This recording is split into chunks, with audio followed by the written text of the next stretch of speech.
At 3:17 in the morning, the service elevator at St. Arden's opened onto a floor that isn't on the directory. The hall had carpet. There is no carpet anywhere in that hospital, not even in the chapel. Family portraits hung along the wall in matching silver frames, and every face in every photograph had been scratched down to bare paper, curls of dried paint still under my fingernail when I checked. At the far end, a floor buffer moved in slow circles with no one holding it. My name is Daniel Voss. I'm 38, contracted through Carrick Environmental Services for overnight custodial work at St. Arden's Medical Center, South Tower and Imaging. I'm giving this statement voluntarily, and I understand it goes in the file. I work 10:30 p.m. to 6:30 a.m. My badge opens staff corridors, supply rooms, and 2 service elevators. Nothing else. I know that building. 12 floors above ground, 2 basements, a mechanical penthouse. The elevator panel skips from 7 to 9. Nobody working there remembers why, only that it's always been that way, since before any of us were hired. I signed in at 10:24 that night. I pulled my cart from the sub-basement cage.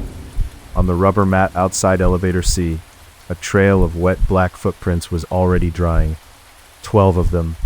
Bare feet, long toes, no shoe tread at all. Hospital dirt has a look to it. Gray slush in winter, salt bloom, coffee, the occasional blood spot if transport got careless with a gurney. This wasn't any of that. It was glossy, almost like wet printer toner, and every print had a clean, hard edge, like it had been stamped rather than walked. I followed the trail, because that's the job, contain a spill before someone rolls a bed through it. The prints led straight to the South Tower elevator lobby and stopped 3 feet from the doors. No smear. No turn, just 12 marks and nothing after, like whatever made them had been lifted straight off the floor.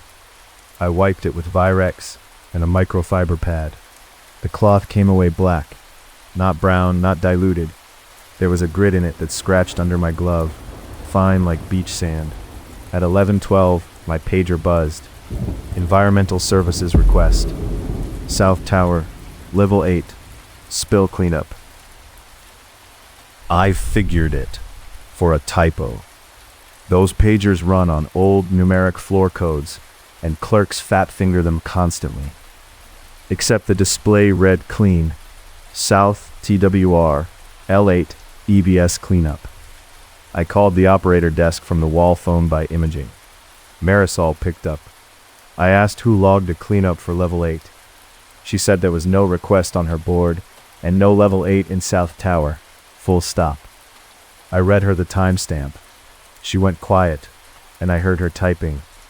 Then she said very carefully, "Daniel, where are you right now?"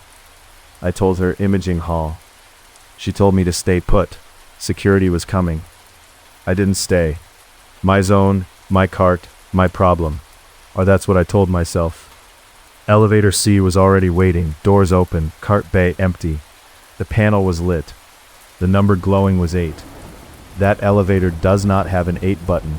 It has one now. It looks like it always has. I've cleaned that panel 100 times. Ground floor scuffed at elbow height from cart handles.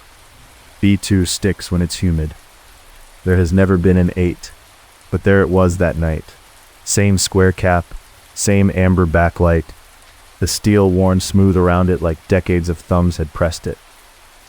I should have waited for security. I didn't. I rolled the cart in and hit door close.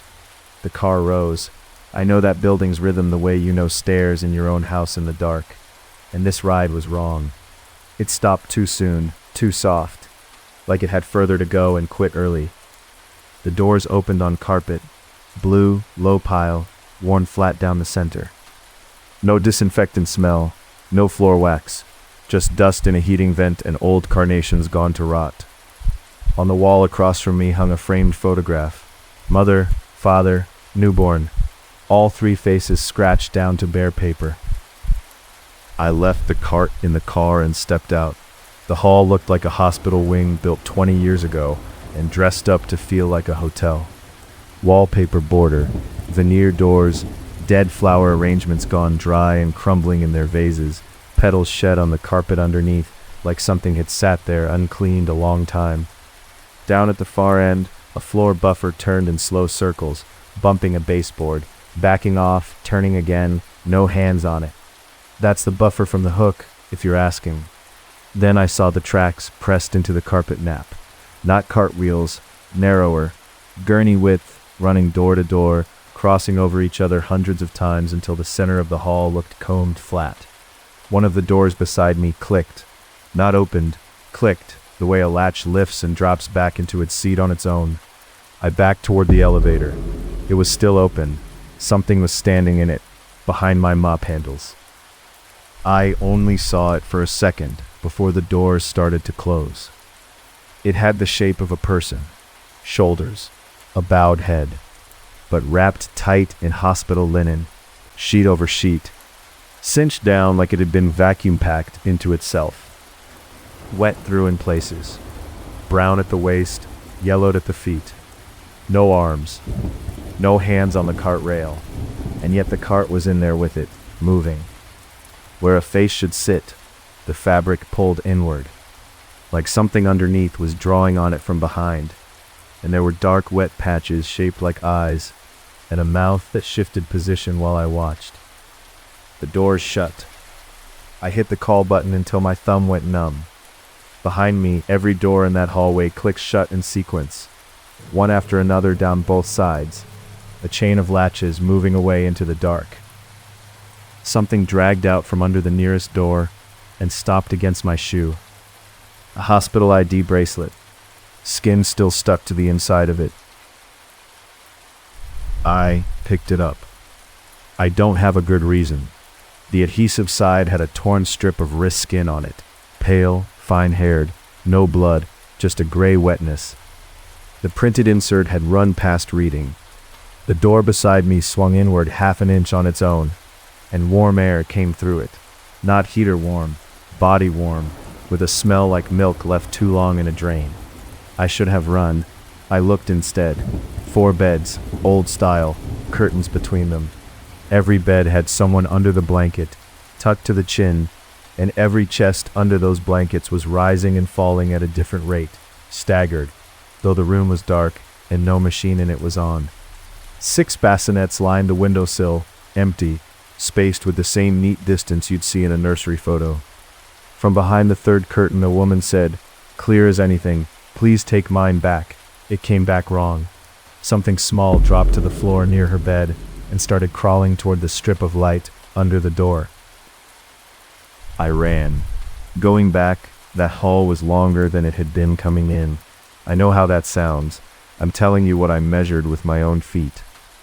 I passed the same scratched family photograph twice. The buffer was gone. In its place sat a wet ring of black grit and one caster wheel still spinning on its axle. The doors on both sides stood open wider now.